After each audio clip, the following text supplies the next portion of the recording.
we've come such a long way with the treatment for triple-negative breast cancer, and particularly BRCA-related cancers, but there's still a need to do even better.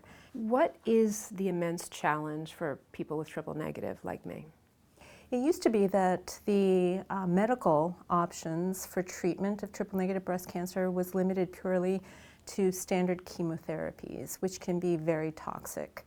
But it has been an exciting time with the recent approvals of newer agents, including immunotherapy for triple-negative breast cancer in the early stages.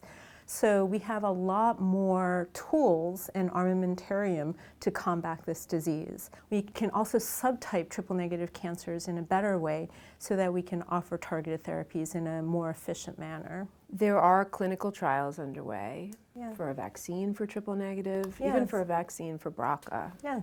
How hopeful are you that we'll see a vaccine? I'm very excited about the initiatives related to breast cancer vaccines, particularly for triple-negative disease.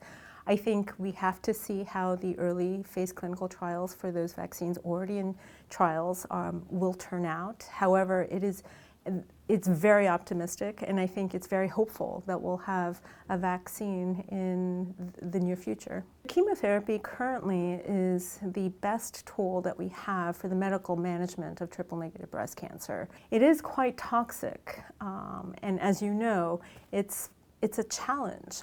Every person encounters specific side effects, and these side effects are some things that we want to avoid. Sometimes it's avoidable and sometimes they're not. If we can develop better targeted therapies for triple-negative breast cancer, we're hoping to spare patients some of the side effects of these toxic regimens or shorten the course of some of the chemotherapy regimens. All triple-negative breast cancers have the potential to be aggressive. It is a little bit of a unique situation that we encountered in your case. However, it was detected in a very early stage, which was very positive. There was no evidence of lymph node involvement or spread.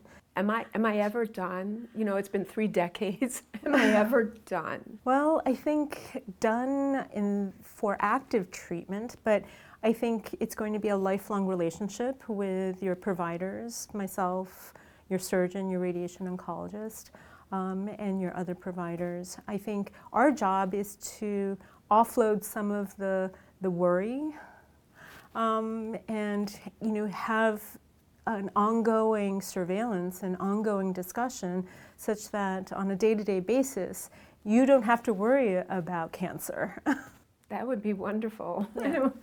I don't know if it'll ever happen, but that will be wonderful. I talked to you about how psychologically for patients sometimes it's important to understand a stage of their cancer. Yeah. Is mine harder to stage than others? It's a unique situation, yes. And so classical staging may be harder to apply in this scenario. And so that's why I think if it were a new presentation, yes, stage 1. However, meaning in a full breast. In a full breast, right. It may help to have exact staging information in some cases. However, I don't think that it would, in your case, impact the treatment plan that we came up with.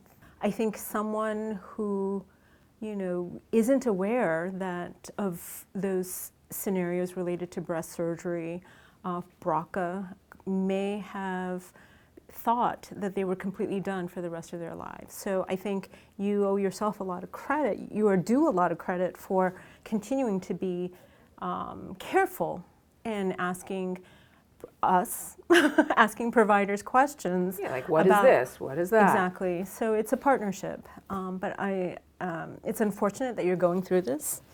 And, I hope that other patients don't have to go through this ever again, and I am very optimistic that you won't have to go through this ever again. Oh, thank you. So.